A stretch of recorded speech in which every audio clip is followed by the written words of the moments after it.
The Softube Console 1, this thing, is the first plug-in controller that I've tested that actually gave me a very realistic feel as if I was working with a real console. And that is actually quite amazing.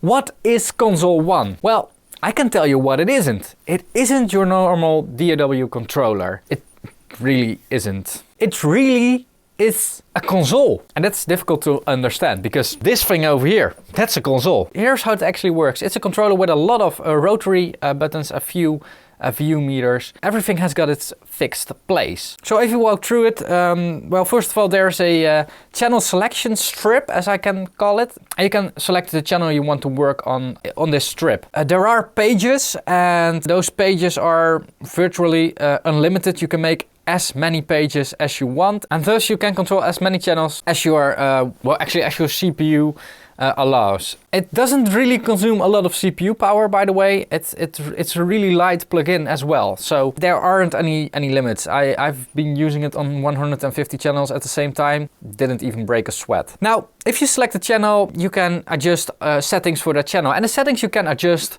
are input gain.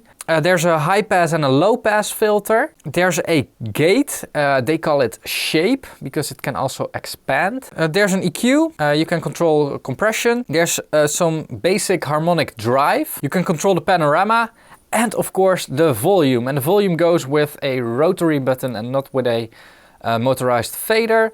I actually didn't have any issues with that. There are also a few more advanced features on the Console 1. For instance, you can copy settings to other channels, and you can also group channels together. You can change the order in which the effects are changed together, and you can switch the filters from using it on the audio signal to using it on the sidechain input of the compressor. Now, the sidechain input of the compressor also supports an external sidechain, as well as the gate also supports an external sidechain. So you can put a sidechain signal into the plugin and have the compressor trigger on that sidechain signal. Now, to implement the Console 1 in your session, you have to put the Console 1 plugin on the channel that you want to use the Console 1 on. Some people put it in their default template for when they're making a new track, that it automatically adds the Console 1 plugin on top of it. I didn't. I did just put the plugin on the channel that I wanted to use it on. It automatically numbers itself, but you can also change the number, so the number on the channel strip where it will be. The plugin also works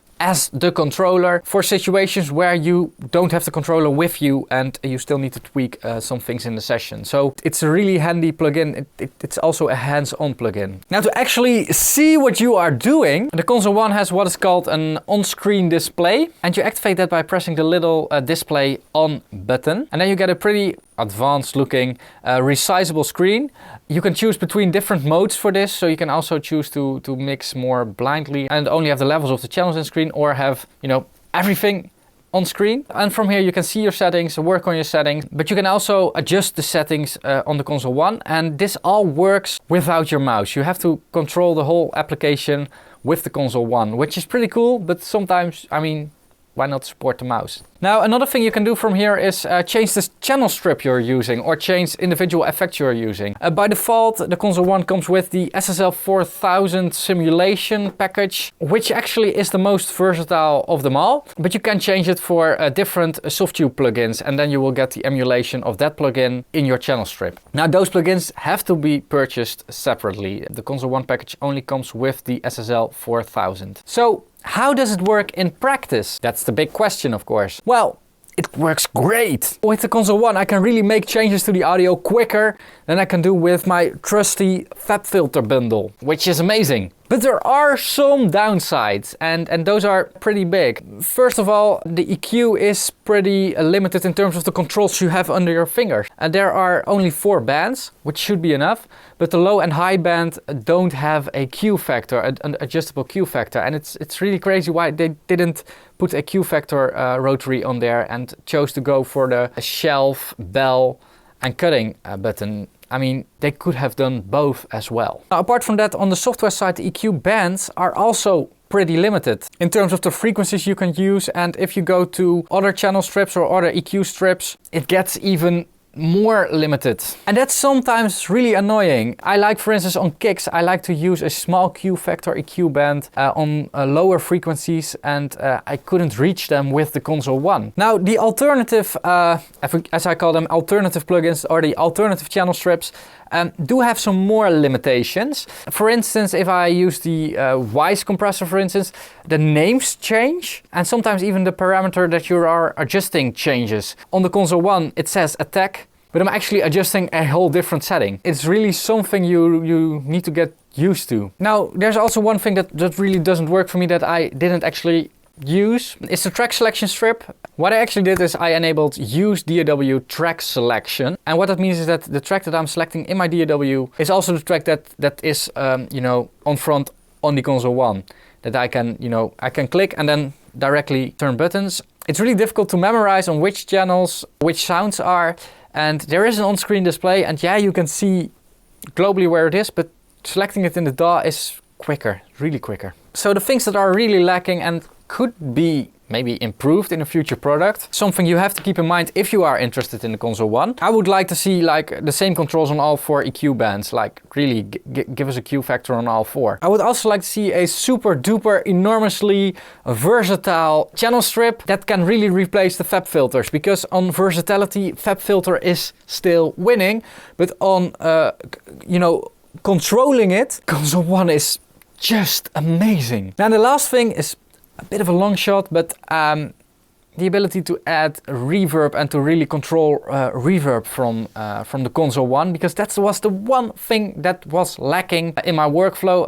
Now I really needed to get an external reverb from somewhere, but if the Console 1 could control reverb, I can just do a whole session and I only need to use the spacebar to press play and pause. Maybe also something that they could build into the Console 1. Transport controls, maybe, but I wasn't really missing them. So now it does sound that I didn't like the Console 1, maybe, but I really liked it. I was really impressed by the ease of use. I didn't read the manual, as always, but it was super easy to use. I directly understood it, and it really felt like I was, you know, using a console. And one of the benefits of using a big console is having buttons directly under your fingers, and they really understood that, and they really implemented that idea well. How I would implement it in my studio setup would be like an extra console to put channels on that I don't want to run through my analog consoles in future consoles, but right now console. It's just really simple, and you can work way quicker with that. And I also had a pretty wild idea to build it into the bridge of the Neumann console, because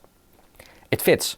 So that is my view on the Console 1, but there's one more question that needs to be answered, and it's not going to be answered in this video, unfortunately. And that is how it sounds, of course. And you know, I can run a few demos through it and let you guys hear how it sounds, but that's not really interesting. I think what is interesting is looking at it during a whole session. So what I'm going to do, yet again, is mix a whole track on YouTube with the camera, and I'm mixing this track on the Console 1 exclusively. So I won't use, apart from reverbs, I won't use anything else. And that will explain way better how the Console 1 sounds and the plugin sounds, and also what it does to the workflow. Stay tuned for that. I still need to start producing that video, so it could take a few weeks until I have that video done, but it will be coming, so don't forget to subscribe to this channel, hint hint. Before I end the video, I really want to give a shout out to Softube for lending me the Console 1 and giving me also a lot of licenses so I can really check everything out. Thanks a lot, especially to George Rees, if I say his name correctly. Thank you. And the other ones that I want to thank are you, the viewers, for watching it till the end.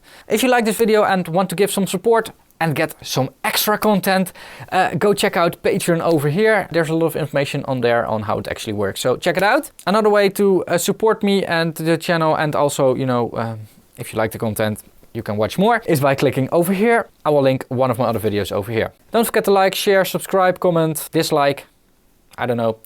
Bye bye.